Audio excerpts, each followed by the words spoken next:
What's up, everybody? It's Jredd, and today I'm going to be presenting to you my first try at some sort of, let's say, Dragon Ball fan fiction of sorts.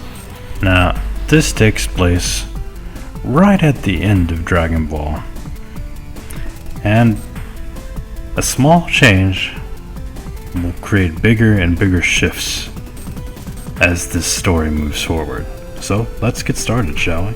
Dragon Ball Shift, Part 1. After the defeat of Piccolo Jr. at the 23rd World Martial Arts Tournament, Goku and Kami are having a conversation on the lookout. Kami congratulates Goku on his victory over Piccolo and offers him the job of Earth's Guardian. Goku tries to politely refuse, but Kami keeps pressing the issue, as he does in canon. Goku, scratching the back of his head in his goofy trademark way, nervously says, "Sorry, Kami, but I promised Chi-Chi that I'd live with her in my home on Mount Baozu." Kami tries again with, "But you'd have plenty of room here." Goku considers it for a moment and says, "Thanks, but my mind's made up." However, when he looks at Kami's dejected face, he says, "Hey! Maybe you could train with one of my friends to be the next Guardian. You know, judging by their power, they ought to be at least close to as strong as I was before you trained me, if not a bit stronger. Plus, I may have won that fight with Piccolo this time, but he's clever.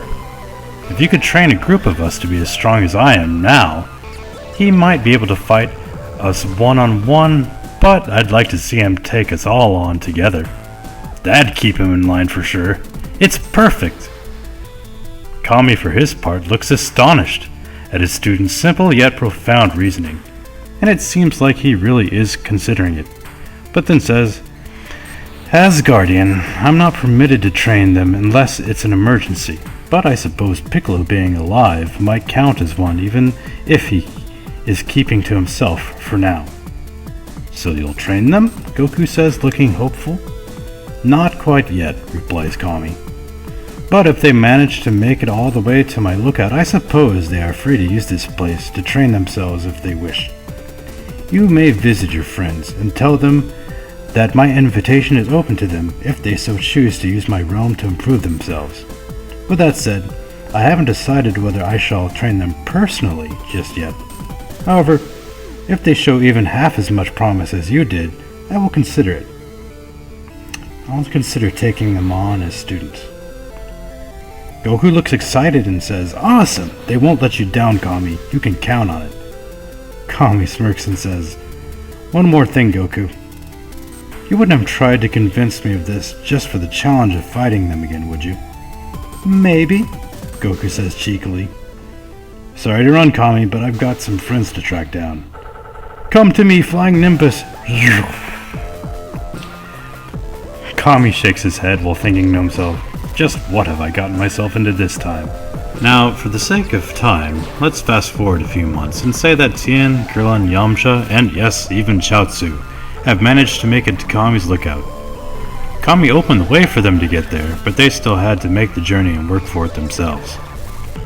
Kami has yet to take a personal interest in their training just yet, but he doesn't refuse on giving them pointers from time to time either. Plus, the higher elevation and thinner oxygen up there is good training for them, even if Kami himself isn't really drilling them as hard as he would if, say, a Saiyan or two happened to be stopping by. That's not to say, however, that he doesn't sense something ominous coming in the future.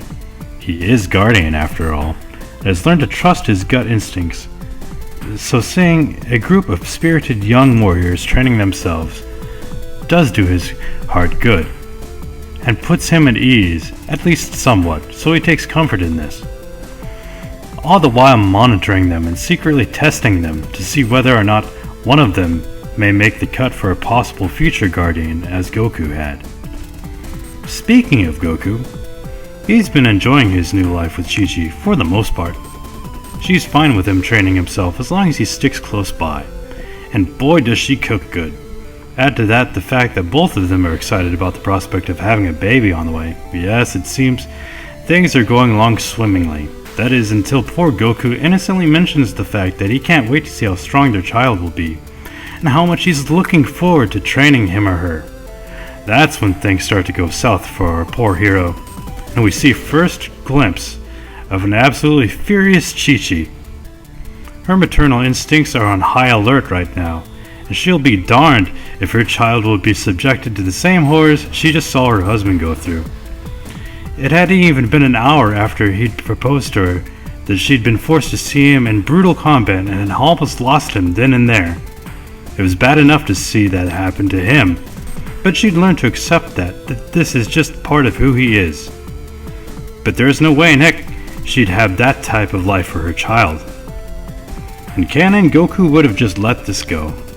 But here, after seeing his friends off to train with Kami, it sparks something within him, and he feels like it's his duty to teach his kid all that he can, in case a bigger threat than Piccolo ever comes. Besides, when Chi-Chi got angry, not only did her ki spike, but he could have sworn he felt a second ki do the same, even if it was very faint. With these things in mind, Goku excuses himself for the time being, before things with Chi-Chi get more heated. But Goku's perplexed. How can he get his wife to see things his way a little more without making her angry? Goku realizes this is something he's never encountered before. Who could he ask for advice on this problem? And would it make a difference even if his reasoning was sound? Find out next time in part 2 of Dragon Ball Shift. Well, there you have it, guys. There it is, my first attempt at some sort of Dragon Ball related YouTube content. If you like it, please let me know, and I'll try working on a part 2. In the meantime, please share with me your comments and thoughts down in the comments section below, and I'd look forward to interacting with you. Thanks, guys. Take care.